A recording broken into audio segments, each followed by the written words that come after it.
ہر سال لاکھوں لوگ بہترین جانور خریدتے ہیں، قربانی کا فریضہ فزیکلی مکمل ہوتا ہے، گوشت عزیزوں اور غریبوں میں تقسیم ہو جاتا ہے، سب کچھ بالکل پرفیکٹ۔ لیکن یہاں ایک بہت ہی گہرا، دل کو جھنجھوڑنے والا سوال پیدا ہوتا ہے، کیا اس پوری مشق کے بعد، اس پورے پروسیس کے بعد انسانی دل میں ذرے برابر بھی کوئی تبدیلی آتی ہے؟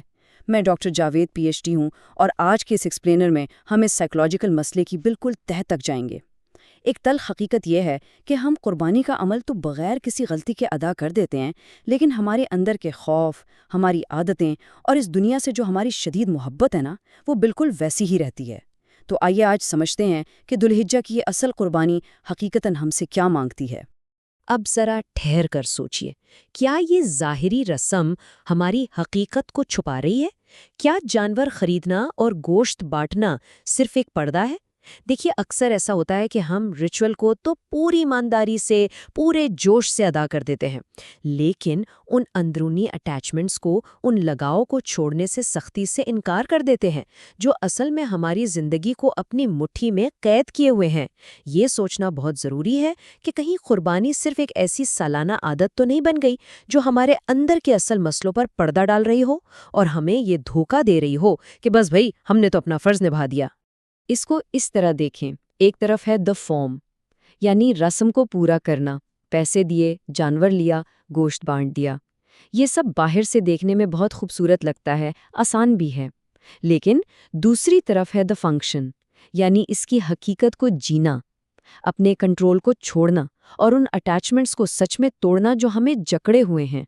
آج کے دور میں فارم والا حصہ تو بہت آسانی سے پورا ہو جاتا ہے کیونکہ اس میں صرف پیسہ لگتا ہے، لیکن اس ریچول کے پیچھے جو اصل نفسیاتی تبدیلی ہے، جو گیم چینجر ریالٹی ہے، ہم اس کا سامنا کبھی نہیں کرتے۔ کیوں؟ کیونکہ اس میں ایگو اور اپنی خواہشات کو قربان کرنا پڑتا ہے، اور وہ بہت مشکل ہے۔ یہ پوائنٹ اس خوبصورت قرآنک آیت سے بہت بہترین طریقے سے واضح ہو جاتا ہے۔ وہاں بالکل صاف بتایا گیا ہے کہ ان قربانیوں کا گوشت اور خون خدا تک نہیں پہنچتا، بلکہ صرف اور صرف آپ کا تقویٰ، آپ کی نیت پہنچتی ہے۔ تو سب سے اہم سبق کیا ہے؟ سبق یہ ہے کہ جانور اصل قربانی ہے ہی نہیں، وہ تو صرف ایک آئینہ ہے۔ یہ آئینہ آپ کو دکھاتا ہے کہ کیا آپ سچ میں اس چیز کو چھوڑنے کے لیے تیار ہیں جس سے آپ دنیا میں سب سے زیادہ محبت کرتے ہیں۔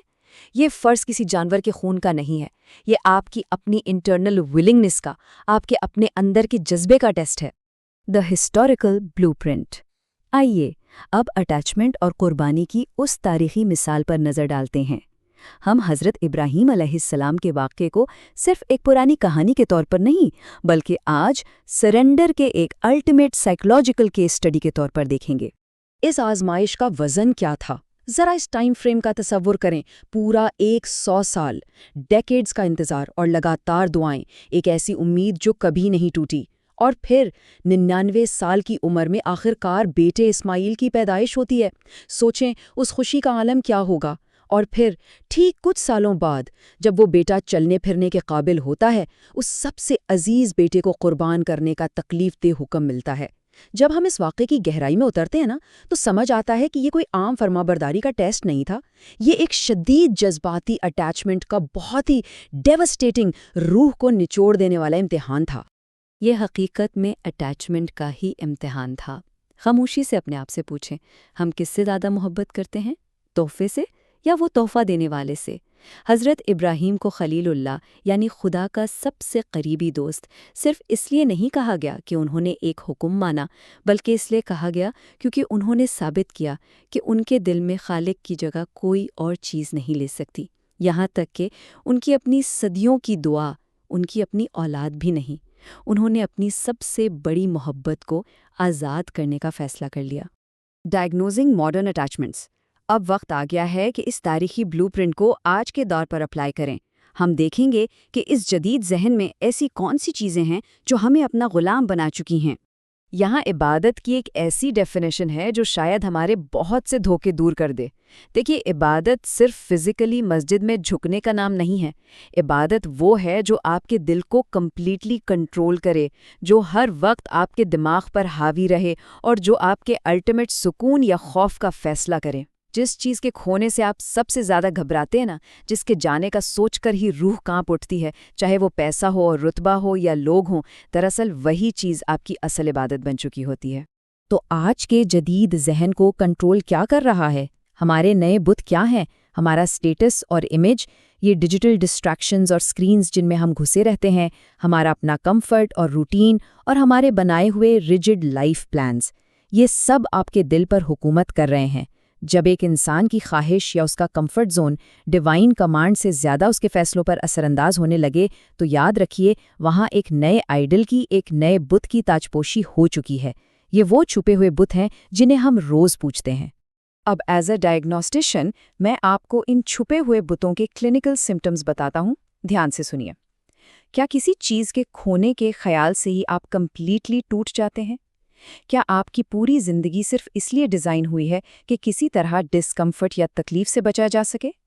دوسروں کی تعریف کو اپنی ورتھ کا الٹیمیٹ معیار بنا لینا، زندگی کے پلانز تھوڑا سے بھی ادھر ادھر ہوں تو شدید پینک کرنا، اور حقیقت سے بھاگنے کے لیے ہر وقت فون کی سکرینز میں چھپے رہنا، یہ سب سمپٹمز ہیں، اور ان چیزوں پر آپ کی گرفت جتنی مضبوط ہوگی یہ اتنی ہی تیزی سے آپ کی روح کا گلا گھونٹیں گی۔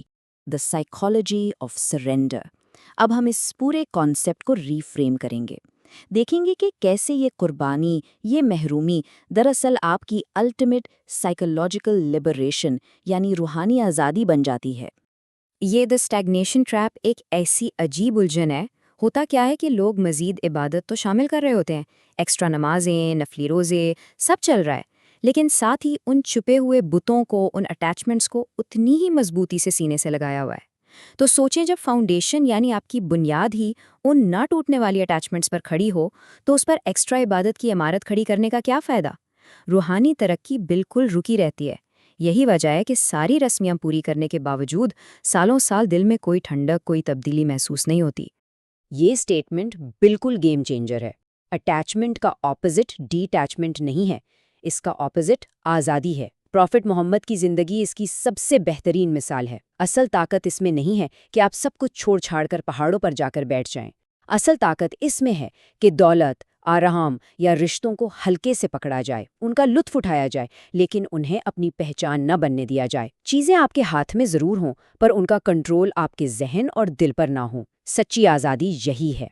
دی پریسکرپشن، دی 10-day چیلنج۔ تو آخر اس نفسیاتی قید کا علاج کیا ہے؟ ڈاکٹر جاوید کی طرف سے یہاں ایک ایکشنیبل چیلنج ہے جو ان مقدس دنوں میں آپ کی زندگی بدل سکتا ہے۔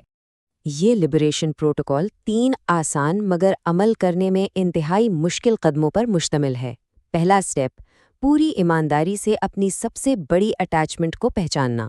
دوسرا، آنے والے 10 دنوں کے لیے اس پر سے اپنی گرفت بالکل کمپلیٹلی چھوڑ دینا۔ اور تیسرا، اس ایکشن کے نتیجے میں اپنی کھوئی ہوئی روحانی آزادی کو واپس حاصل کرنا۔ سننے میں سمپل لگتا ہے نا؟ لیکن یاد رکھیں، آپ جس چیز کو چھوڑنے سے سب سے زیادہ ہچکچاتے ہیں، ٹھیک وہی جگہ آپ کی روحانی قید کا اصل مرکز ہے۔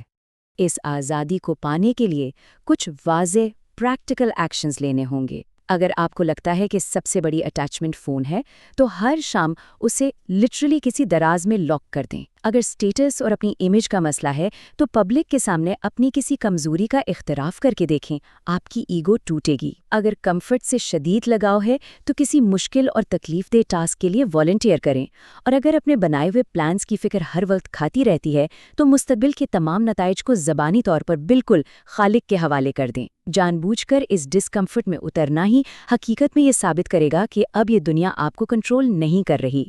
اس پورے ایکسپلینر کا نچوڑ اور سب سے بڑا سبق اس ایک بات میں ہے، آپ کبھی نیکی کو نہیں پا سکتے جب تک کہ ان چیزوں میں سے خرچ نہ کریں جن سے آپ بے پناہ محبت کرتے ہیں۔ اصل قربانی کا مقصد ہی یہ ہے کہ اس میں تھوڑی تکلیف ہونی چاہیے، اس کا تھوڑا ڈر محسوس ہونا چاہیے۔ اگر کوئی چیز ویسے ہی آپ کے لیے فالتو، ایکسٹرا یا آسان ہے اور آپ نے وہ دے دی تو سچ پوچھئے وہ قربانی نہیں، صرف ڈسپوزل ہے، اپنا کچرا پھینکنا ہے، اور اس سے کبھی کوئی روحانی ٹرانسفارمیشن نہیں آتی۔ اور اب آج کی اس گفتگو کے آخر میں یہ چبھنے والا سوال بالکل یہاں چھوڑ رہا ہوں۔ وہ کون سی ایک چیز ہے جسے کھونے سے آپ اس وقت سب سے زیادہ ڈرتے ہیں؟ خاموشی سے اپنے اندر جھانکیے، اس اصل بت کا نام لیجئے اور ان مقدس دنوں میں اسے حقیقتاً آزاد کرنے کا فیصلہ کیجئے، کیونکہ جب تک دل کا وہ اصل آئیڈل نہیں ٹوٹتا، آزادی کبھی نصیب نہیں ہوتی۔ اس سوال پر ضرور غور کیجئے اور دیکھیے کہ قربانی کا یہ اصل مقصد آپ کی زندگی کیسے بدلتا ہے۔